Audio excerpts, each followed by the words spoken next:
Hi friends, मैं पुष्पा त्रिपाठी आपका Pushpa toppers academy में स्वागत करती हूँ, जिसमें कि मैं अपने वीडियो अपलोड करती हूँ।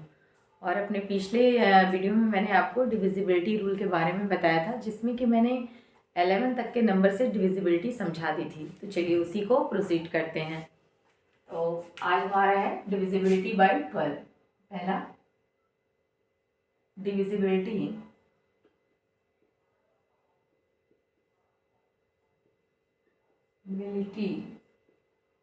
बाय 12। देखिए, 12 से विभाजित संख्या, दोनों लैंग्वेज में यूज़ करती हूँ क्योंकि कुछ लोगों को हिंदी में ही समझ में आता है। डिविजिबिलिटी बाय 12, तो आप पिछले वीडियो में देख चुके होंगे कि 3 से डिविजिबिलिटी क्या होती है और 4 से डिविजिबिलिटी क्या होती है। यहाँ पे होगा कि if any number is divisible by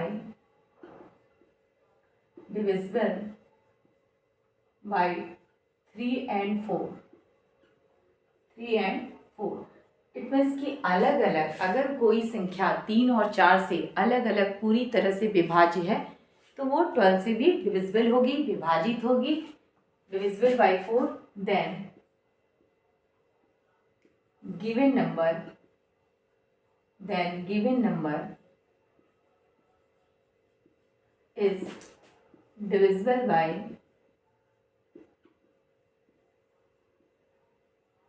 12। देखिए, एक एग्जांपल हम लोग ले लेते हैं। जैसे हमारी संख्या है 48। 4 से डिविजिबिलिटी आपने पढ़ा है कि लास्ट 2 डिजिट नंबर क्या होने चाहिए, 4 से डिवाइड होने चाहिए। और 3 से डिविजिबिलिटी के लिए हमने पढ़ाया है कि sum of the numbers divisible by 3। ये हमारे पास संख्या है and it is divisible by 3। 3 1 जा 3, 3 6 जा 18, because sum of this equal to 48 और 40 plus 8 equal to 12 and this is divisible by 3। And last digit number, ऐसे तो हम लास्ट 2 डिजिट चेक करते हैं, तो ये क्या है, 4 से डिविजिबल है। और अगर 3 से डिवाइड है, 4 से भी डिवाइड होता है, then this number is divisible by 12। तो ये संख्या आपकी 12 से भी क्या होगी, डिविजिबल होगी। तो अब हम नेक्स्ट टॉपिक पे चलते हैं, डिविजिबिलिटी बाय 13। चलिए अब हम देखते हैं डिविजिबिलिटी बाय 13। किसी संख्या की विभाज्यता की जांच कब, जब 13 से विभाज्यता की जांच। तो देखिए 13 से कोई नंबर कब डिविजिबल होगा। अब कोई एक नंबर ले लेते हैं, उसके बाद ही हम इस क्वेश्चन को समझा भी देंगे, लिखने की जरूरत नहीं होगी। देखिए 689 एक मैं नंबर लिख लेती हूँ और इसकी हम जांच करते हैं। पहले रूल बता देते हैं कि कोई भी नंबर 13 से तब डिविजिबल होगा जब नंबर का क्या हो जाए, लास्ट डिजिट या यूनिट डिजिट। ठीक है, हम लास्ट डिजिट या हम इसकी बात करते हैं यूनिट डिजिट को। आप यूनिट डिजिट को 4 से मल्टीप्लाई कर दीजिए और फिर जो शेष अंकों से बनी संख्या है, जो रिमेंबर नंबर है, उसमें इसको क्या कर दीजिए, जोड़ दीजिए। यदि ऐसी संख्या 13 से विभाजित है तो हमारा गिवन नंबर भी क्या होगा, 13 से डिविजिबल होगा। अब देखिए हम इसे चेक करते हैं। जैसे एक मैंने नंबर लिखा है 689, अब ये 9 है, ठीक है, ये हमारा यूनिट डिजिट है, इसको हमने 4 से मल्टीप्लाई किया, 9 4 जा 36। फिर मैंने क्या कहा, शेष अंकों से बनी संख्या, यानी जो रिमाइंडर नंबर है उनसे जो नंबर बनता है वो क्या है हमारा, 68। लीजिए 68, इसको और इसको हमने क्या कर दिया, जोड़ दिया। ठीक, ये लीजिए 8 6 14, 6 3 9 10, 104। अब इसे आप देखिए 13 से डिवाइड कीजिए।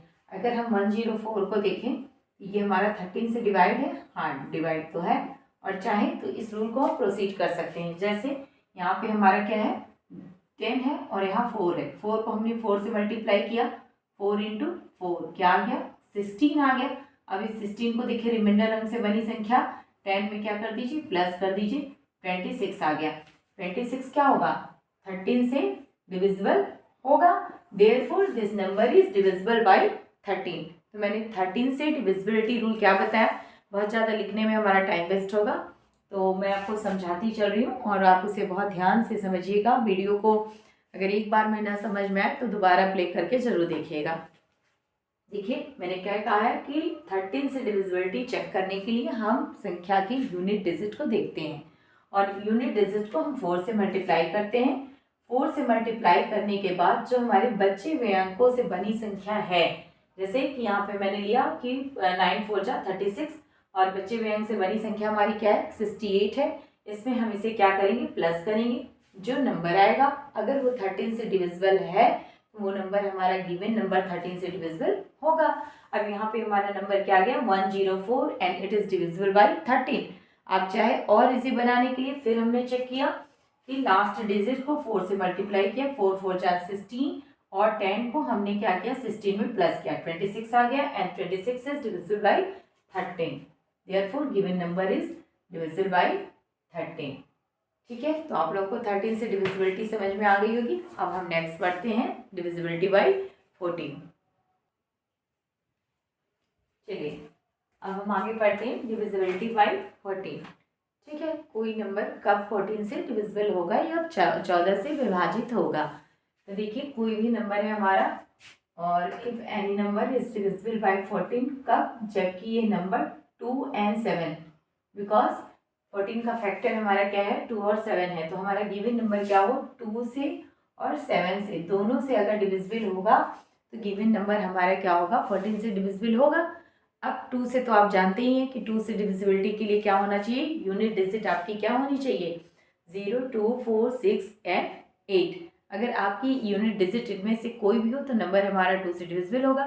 7 की डिविजिबिलिटी मैंने आपको पिछले वीडियो में बनाई, फिर भी एक बार मैं आपको रिकॉल करवा देती हूँ। तो एक नंबर हम ले लेते हैं, देखिए ठीक है। अब इसकी डिविजिबिलिटी मैं चेक करती हूँ कि ये 14 से डिवाइड है कि नहीं। अब इतना लंबा भाग देने जाएंगे, इससे अच्छा मैंने ये तो देख लिया कि ये नंबर 2 से डिविजिबल है। 7 से डिविजिबिलिटी मैं चेक कर लेती हूँ।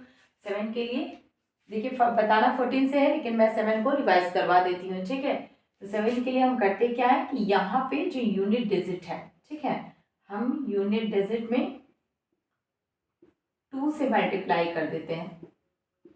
ठीक, मल्टीप्लाई बाय 2 और जो हमारा रिमाइंडर नंबर है उससे हम क्या करते हैं इसको माइनस कर देते हैं। 2 से मल्टीप्लाई करते हैं और जो हमारी शेष अंकों से बनी संख्या है उससे हम इस मल्टीप्लाई को माइनस कर देते हैं।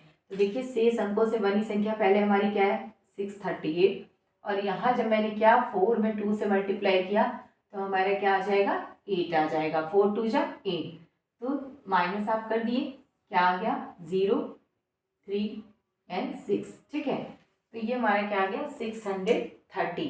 अब देखिए इसको 7 से डिवाइड करके देखिए 7 9 जा 63। इट मीन्स कि ये जो हमारा नंबर है ये 7 से क्या है डिविजिबल है। This number is divisible bye 2 and 7। तो अगर 2 और 7 से डिविजिबल है therefore given number is divisible bye 14। तो हम 14 से डिविजिबिलिटी के लिए क्या करते हैं, हमें 2 और 7 की डिविजिबिलिटी याद होनी चाहिए। देखते ही हम बता देंगे कि कोई नंबर हमारा 14 से डिविजिबल है, बहुत ज़्यादा हमें भाग देने की ज़रूरत नहीं है। तो चलिए अब हम डिविजिबिलिटी रूल कर पढ़ते हैं कि डिविजिबिलिटी बाय 15।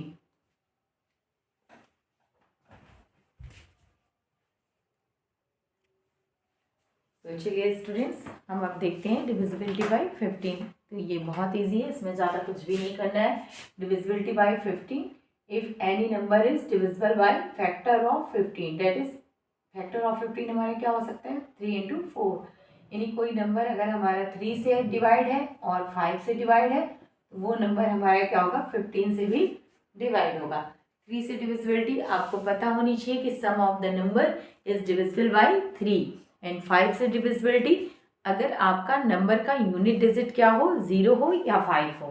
जैसे मैं एक छोटा सा नंबर ले लेती हूँ 105। आप कहते हैं ना कि ये 15 से डिविजिबल है, 15 7 जा 105। अब देखिए इसका सम कीजिए 1 + 5 = 6 एंड अगर आप इसे 3 से डिवाइड करेंगे डिविजिबल बाय 3 और यूनिट डिजिट 5 है तो ये 5 से भी डिवाइड होगा, therefore this number is divisible bye 15। यहीं पे मैं आपको डिविजिबिलिटी बाय 17 भी बता दे रही हूँ। 18 के लिए 2 से और 8 से डिवाइड हो, ठीक है, तो 18 की डिविजिबिलिटी के लिए 2 और 8 से नहीं 2 और 9 की हम बात करेंगे। उसके पहले हम 17 की बात कर लेते हैं। Divisibility bye 17, divisibility bye 17। इससे भी एक एग्जांपल लेके हम आपको समझाते हैं। चलिए क्वेश्चन ले लेते हैं। देखिए मैंने एक क्वेश्चन ले लिया है 731, ठीक है। अब ये जब हम 7 की डिविजिबिलिटी चेक करते हैं तो सबसे पहले हम क्या लेते हैं, यूनिट डिजिट, ठीक। यूनिट डिजिट में हम क्या करेंगे, 5 से मल्टीप्लाई करेंगे। यहाँ कुछ आएगा, जो भी आएगा, मैंने मान लिया कि 5x। अब यूनिट डिजिट हमने अगर ले लिया कि x है तो ये 5x, और इस 5x को हम इससे क्या करेंगे, माइनस कर देंगे। अब यहाँ हमारा यूनिट डिजिट क्या है, 1 है, तो हम 5x नहीं हो जाएगा, 5 हो जाएगा। अब 73 में से 5 को अब क्या कर दीजिए, माइनस कर दीजिए, ठीक है। 13 में से 5 गया 8, यहाँ 68।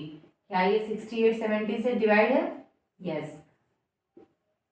अगर इस तरह की कंडीशन को हमारा नंबर फुलफिल करता है then given number is divisible by 17, ठीक है। एक बार आप इसे फिर समझ लीजिए।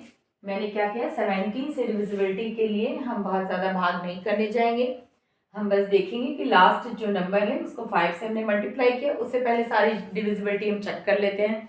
और 5 से हमने मल्टीप्लाई किया, और जो हमारे शेष अंकों से बनी संख्या है उसमें से मैंने इस 5 को क्या किया, मल्टीप्लाई किया हुआ जो 5 था उसको मैंने माइनस कर दिया। और अगर गिवन नंबर क्या हो, हमारा 17 से क्या हो, डिविजिबल हो, then we can say number is divisible by 17। तो आपने 17 तक की डिविजिबिलिटी पढ़ ली। अब मैं एक और बता देती हूँ, डिविजिबिलिटी बाई 18।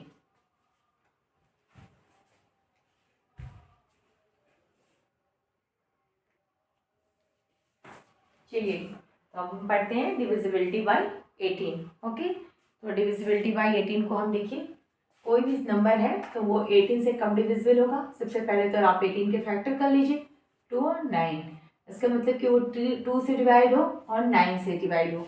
और 2 से कोई नंबर कब डिवाइड होता है, जबकि वो नंबर हमारा क्या हो, इवन हो। हम कह सकते हैं सबसे पहले 18 से डिविजिबिलिटी के लिए नंबर को इवन होना चाहिए, एंड नंबर फिर क्या होना चाहिए था, डिविजिबल बाय 9, ठीक है। और 9 से डिविजिबल होना चाहिए। इवन नंबर हो और 9 से डिविजिबल हो तो हम कह सकते हैं कि नंबर हमारा क्या है, 18 से डिविजिबल होगा।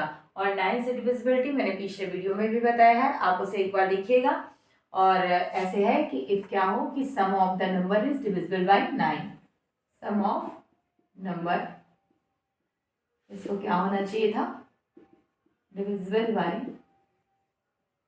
9, ठीक है। तो अगर इस तरह के कंडीशन हमारे पास आते हैं तो हम कह सकते हैं कि नंबर हमारा क्या होगा, 18 से डिवाइड होगा। मैं एक क्वेश्चन ले लेती हूँ।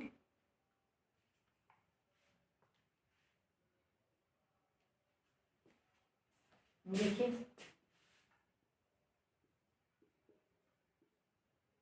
ये क्वेश्चन है कि क्या ये नंबर, अब इतना बड़ा नंबर है, 18 से डिवाइड है कि नहीं, तो हम इसे कैसे करेंगे। सबसे पहले हम इसे देखते हैं कि ये इवन नंबर है, इसका मतलब ये 2 से डिवाइड है ही। हम 9 से डिविजिबिलिटी चेक करते हैं। सम ऑफ द नंबर देखिए, 8 और 3 11, 11 और प्लस 6 17, और 17 प्लस 5 22, 22 और 1 23, और 24, 3 प्लस 4 27। इसका मतलब इसका सम क्या आ गया, 27, and it is divisible by 9, 9 3 27। इसका मतलब कि ये नंबर हमारा क्या होगा, 18 से डिविजिबल होगा। तो इस तरह से डिविजिबिलिटी रूल आज हमारा कंप्लीट हुआ। और भी नंबर है, लेकिन इतना अगर आप याद कर लेते हैं तो आप आसानी से क्वेश्चन कर ले जाएंगे। तो पिछले वीडियो में मैंने 11 तक की डिविजिबिलिटी बताई थी, और आज मैंने 18 तक की कंप्लीट कर ली है। तो आज के लिए सिर्फ इतना ही। Thank you.